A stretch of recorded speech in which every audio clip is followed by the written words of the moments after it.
Welcome to our kind of final year-end wrap-up edition of Sharing Sox. I am Southside Sox duty geezer Leigh Allan. With me, my son and West Coast correspondent Will, who has the Happy Holidays White Sox, I don't know what they are, puffy guys behind Snowmen.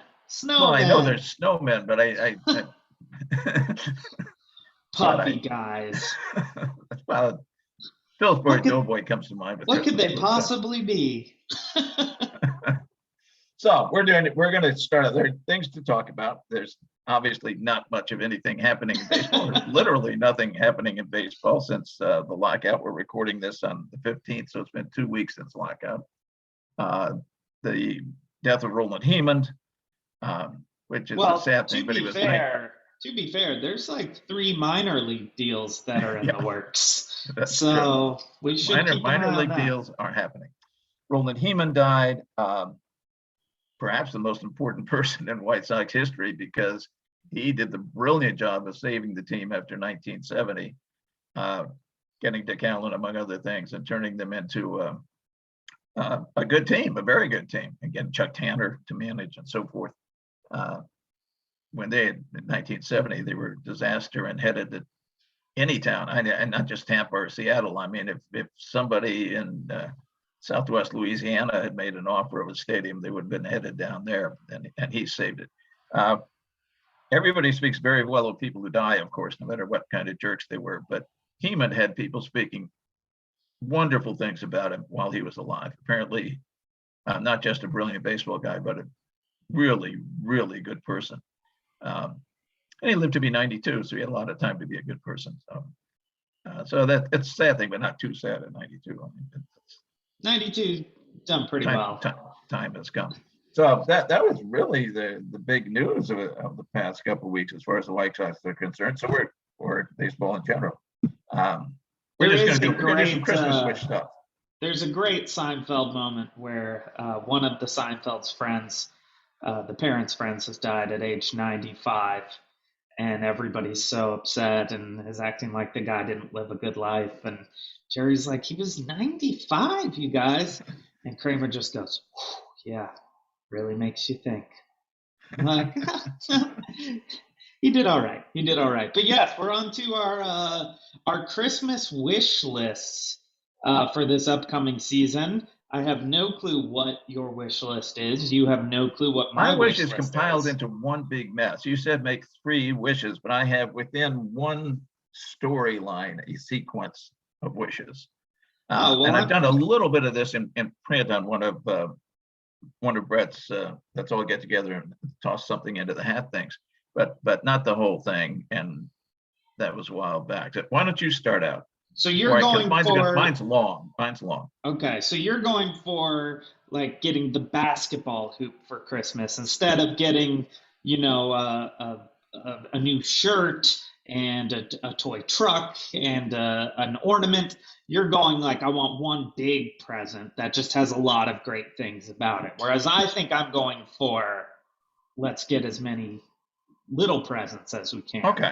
In the upcoming year. So we got 2 totally different styles of Christmas wants. I think both very valid. I have done both through my life as a gift receiver.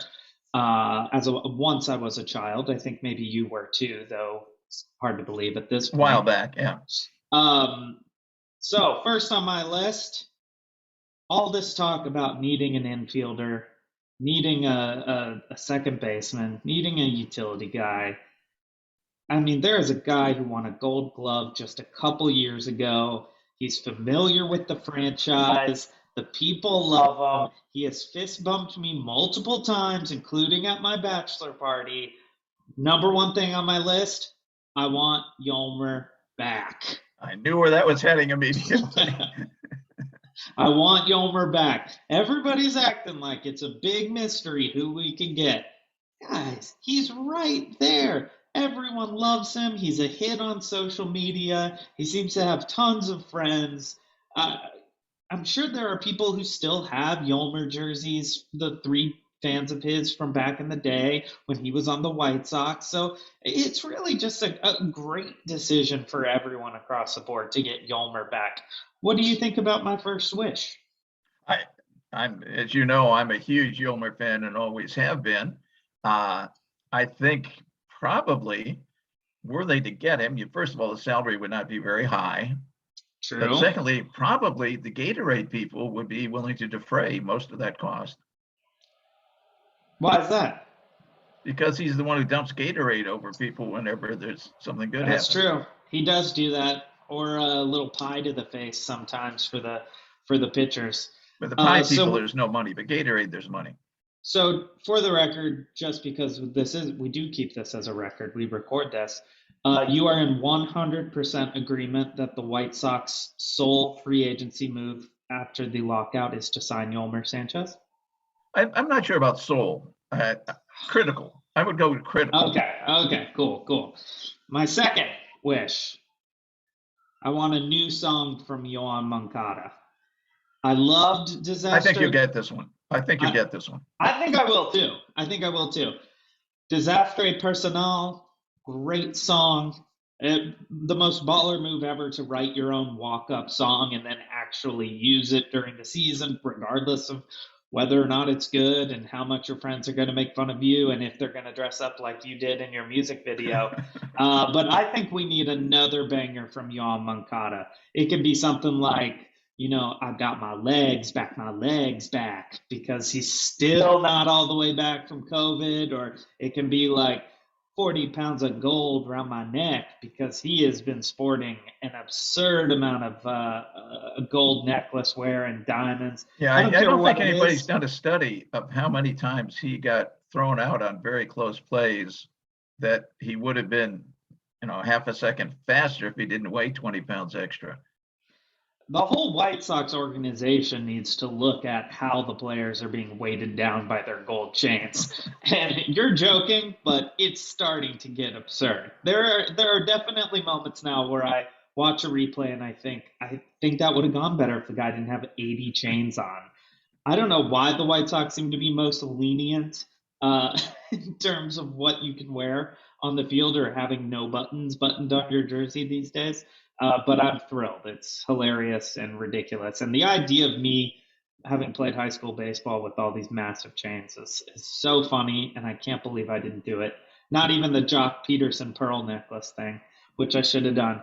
My final thing, I want José Abreu to come out totally clean shaven this year. I want the little beard with the twisties gone. I want all the scruff gone. I want like nice haircut. I want to see, we always talk about José Abreu and his mom and José Abreu and his grandmother. I want to see the clean cut Jose that grandma wants to see on Easter Sunday. That's what I want. Jose has been gradually, as he's gotten better at baseball, he's been still pretty solid. But he is like, with the helmet that's gross, and, he's always got the dip and the twisted up beard, and it's not an impressive beard to begin with. He's not rocking the Luis Robert over there. The White Sox as a team, they have some very impressive beards, obviously Dallas Keuchel leading the way on that. But True. There are a lot of pretty damn scrawny facial hair demonstrations on the White Sox. Yeah, I mean, it's true across all of Major League Baseball, because you get to the show and you think, okay, I was a boy amongst men, and now I am a man amongst men. So I'm going to grow great facial hair like some of my teammates. Well, a lot of these guys are actually just on the outside end of puberty. So they are not really filling in these splotches and the scraggliness.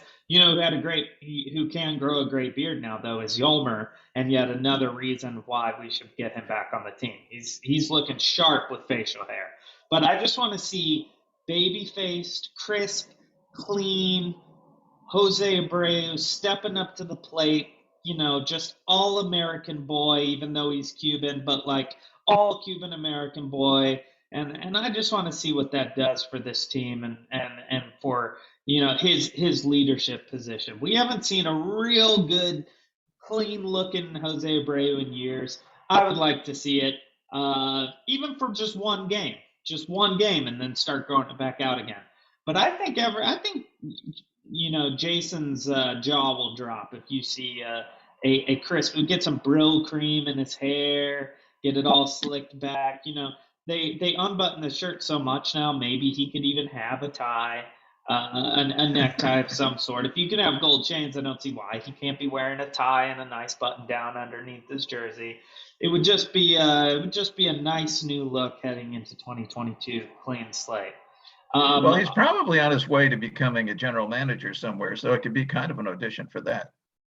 That's true. That is absolutely true. It'll give a lot of front office people an idea of what he'll look like when he shows up to winter meetings. So those are my three wishes. I want Yolmer, I want another banger from Yoán Moncada, and I want to see the sleekest, suavest, handsomest version of José Abreu we can possibly get. If he won't do it, you are a movie producer now. You can Photoshop him around down to that. No, but what I can do is create a fake movie about baseball players, audition Jose, and have him say at the end of his audition whether or not he's willing to shave, like we do here in Los Angeles. And he'll say yes, because who doesn't want to be in the movie? And I'll say, let's see another tape, but without the beard. There he is, clean shaven right there. I don't have to give him the role. He doesn't even ever have to find out it wasn't a real movie. I'm not saying it's a brilliant plan, but it's a plan. All right. So what do you got?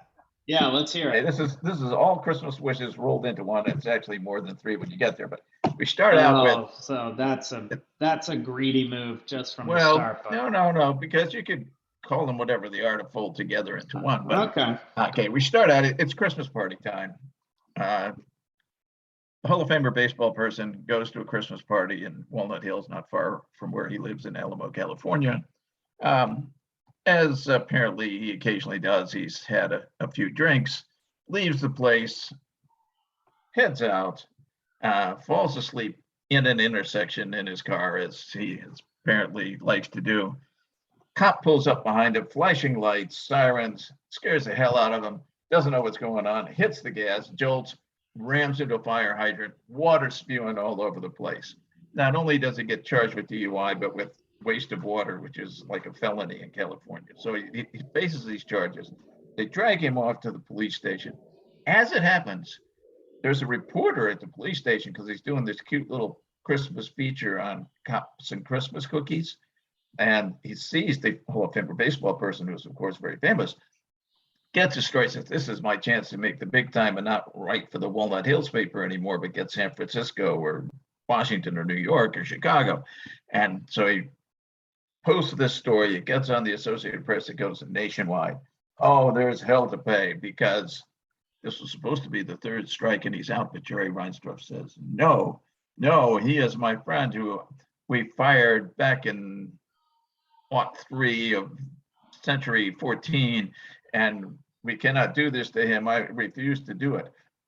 So finally, because you know what happened? Kenny Williams and Rick Hahn, they had their Christmas stockings up, and you know what they got as presents from Santa? Manhood. So they say, we'll quit if you don't get rid of this guy. And Jerry says, oh, I don't care. All the coaching staff goes, we're going to quit too. All the office staff says, we're going to quit too. This has gone too far.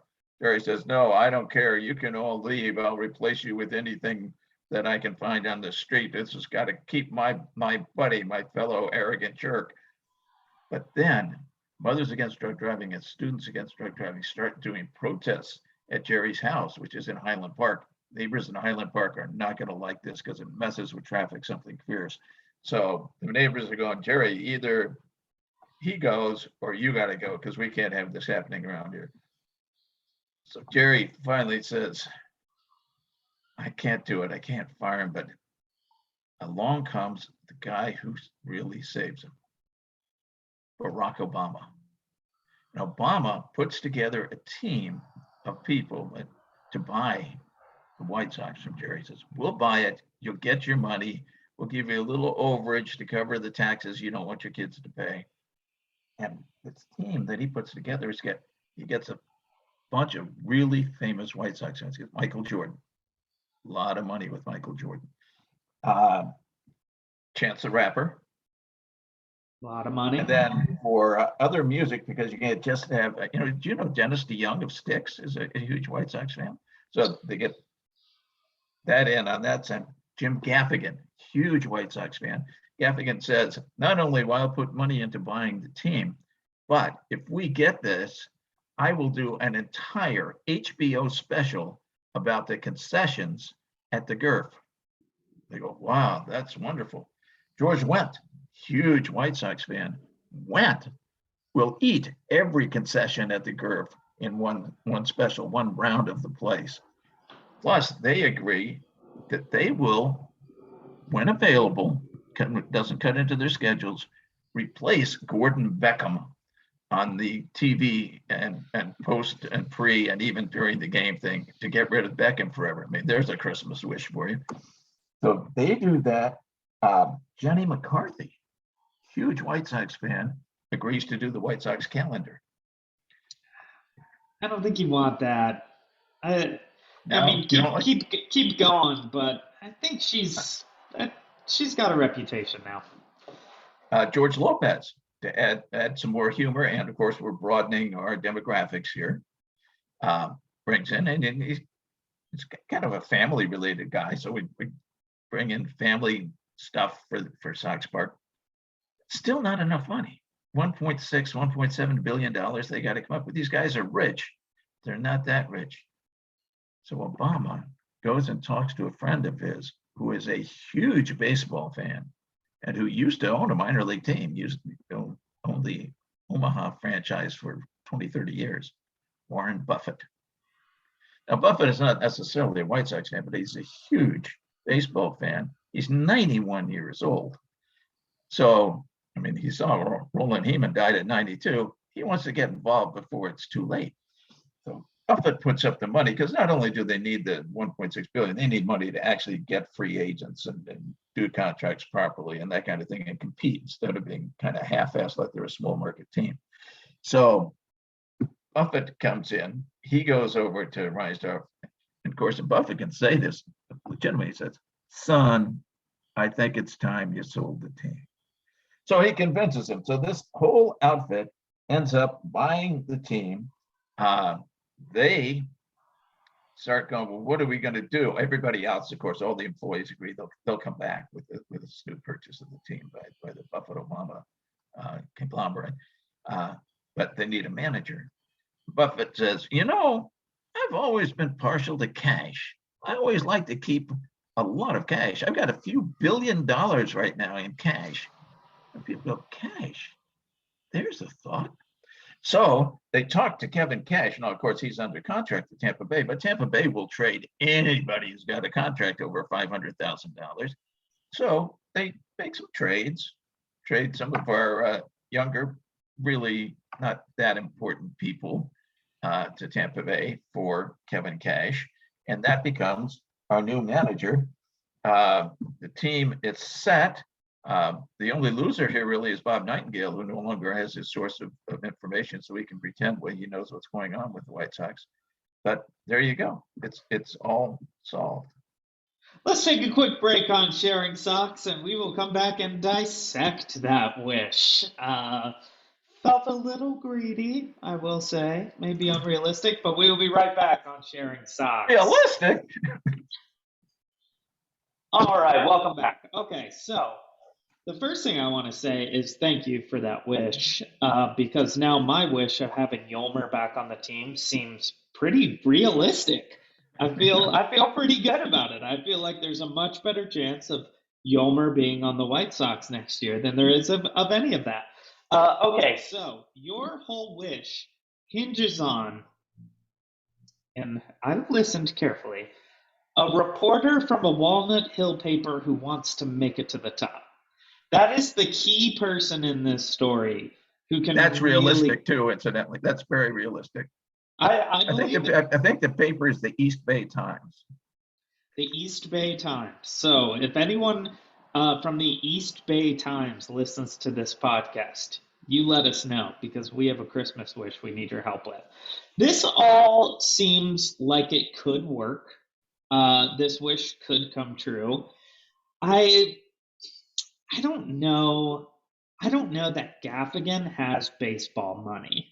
I just don't know. No, I know. I think the celebrities are more there for what they can loan in publicity and helping the team along. Now, obviously, the money, the huge money. Well, Jordan has huge money, but not maybe huge enough. You just need Buffett. Yeah, at that point. It's pocket change, Buffett. I gotta go.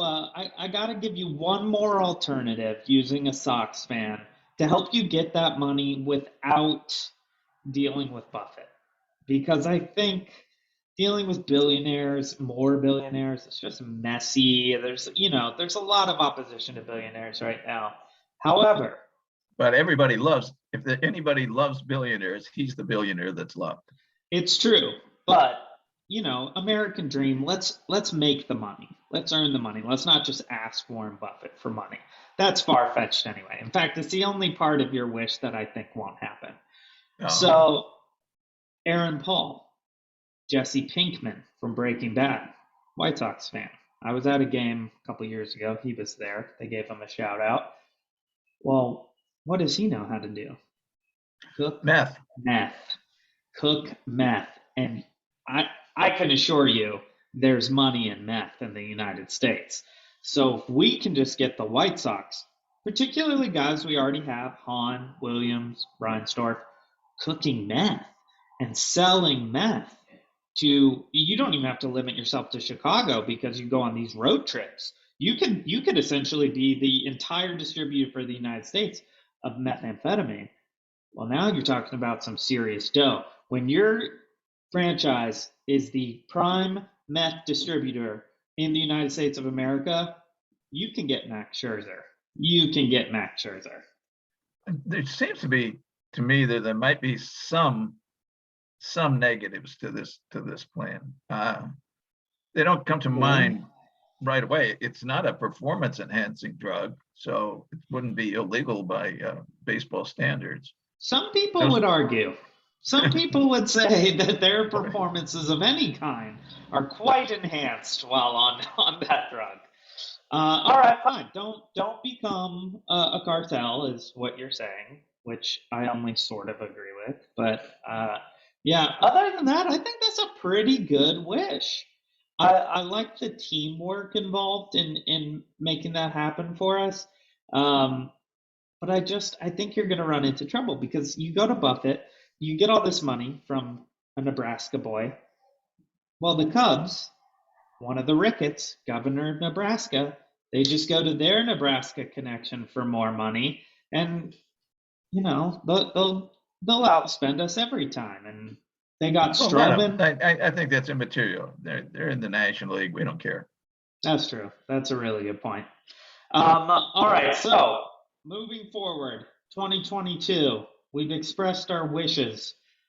I will admit, begrudgingly, that none of them seem like they will come true or are likely to come true outside of Yoán Moncada. I don't think we're ever going to see José Abreu I think Moncada with will a clean helmet ever again. I think he is committed to the dirty helmet look.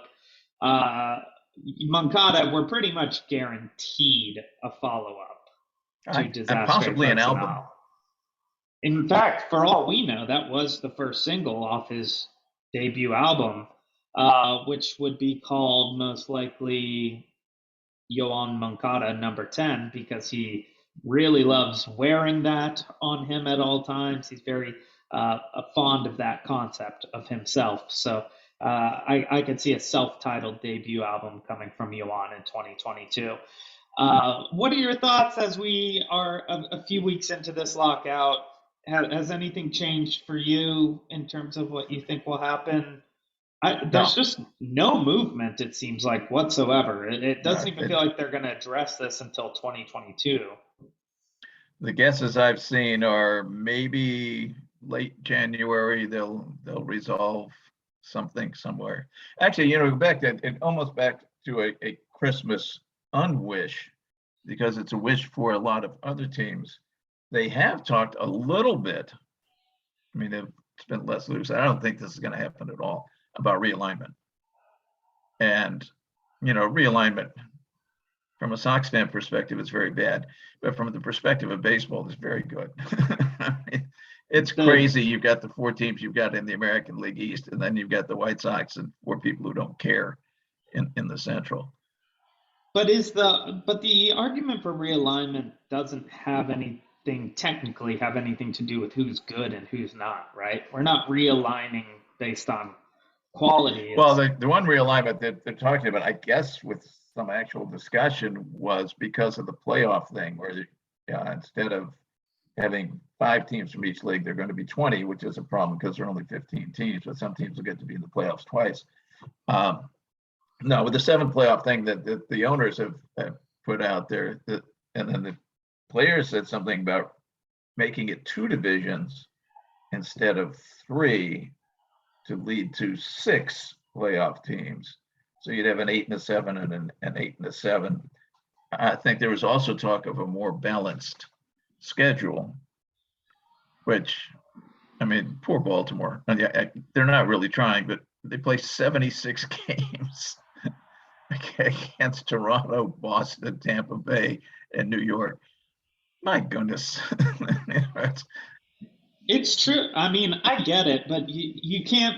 I think realigning as any attempt to level competition is tricky, especially in baseball, where you don't necessarily. Obviously, we know Baltimore is coming in the basement of the AL East, but it's often unpredictable. I think it's way more important to solve the rebuild problem in other ways than it is to put this Band-Aid over it. Oh, I agree with that. In fact, I have a whole setup plan on how to instead of it, to have a salary floor without having a salary floor.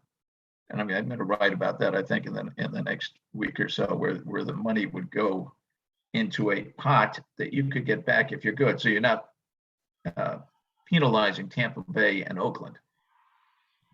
I mean, if you can have low salaries and be really good, more power to you. You've accomplished something. It doesn't happen very often, except those 2 teams, and sometimes people get lucky. But for the most part, it's those 2 teams. And so I think if you win X number of games over this, more than 70, you get this. More than 81, you get this back. That would solve that problem, because they always win that many games, and they wouldn't get punished. And all these teams that have $40 million payrolls and win 50 games would take it in the year. And I also, I'll throw it out there. My proposal is that the pot, what's left in it, will get spread among all minor leaguers. There's a Christmas thing. That's a really nice idea. I mean, we have gotten some news that minor leaguers are going to be a little better taken care of in the upcoming season. You get housing. It seems like enough money for some food, and I think transportation is covered a bit better than it has been previously as well. It's still not great, but at least these guys are going to have a place to sleep, unlike the Orioles guys who slept in their cars earlier this year. But I love the idea of a nice Christmas bonus for the minor league players it's a grueling job being a minor league baseball player, especially if you're not a great one who's already got that big signing bonus. So we know I like the idea. Because we were in Dayton when the Dayton Dragons were created back in 2000, and so I interviewed several of the players, particularly the Dominican players, Hispanic players, but mostly Dominicans, about the living stuff, and they live 4 to 6 in an apartment just to get by. They're pretty cheery guys anyway, but it's rough. And they were out, the Dragons were out, and I think other minor league teams do this as well, asking for members of the community to allow somebody to live in their house or apartment.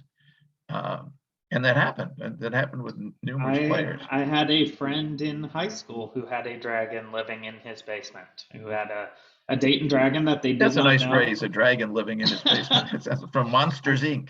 He said it was like an Adopt a Dragon program. And Yes, I think it was that. Yeah. they just had this guy living in the basement, and he would go to his games and come home, and that's really all it was. But hopefully, that's not a terrible scenario. But if you're a professional at anything, you shouldn't be having to be adopted by a community member in order to have a place to sleep at night. So at least it looks like that's going to be a little better. Do you have anything else as we head into at the end of the year here? No, I think a little happy holidays, Merry Christmas, Happy New Year. I don't think we're going to do another show until the far-flung future of 2022. We hope we hear something more happening as far as the lockout is concerned. But yeah, best holiday wishes for everybody out there, whatever your holiday happens to be. Yes, everyone travel safe. Watch the other sports. I hear there are some others other than baseball people can enjoy this holiday season. And hopefully, when we come back to you in 2022, we will have great news from the biggest Christmas gift of all, which is some sort of deal that gets us a 2022 baseball season on time. I don't anticipate that happening, but we can all dream. But thank you all for continuing to listen to Sharing Sox in 2021. I know we brought you some delightfully brilliant takes along with some delightfully horrific takes. Hopefully you enjoyed both sides, either agreeing with us or yelling at us. But have a wonderful, safe, happy, healthy new year, and we will see you in 2022 on Sharing Sox.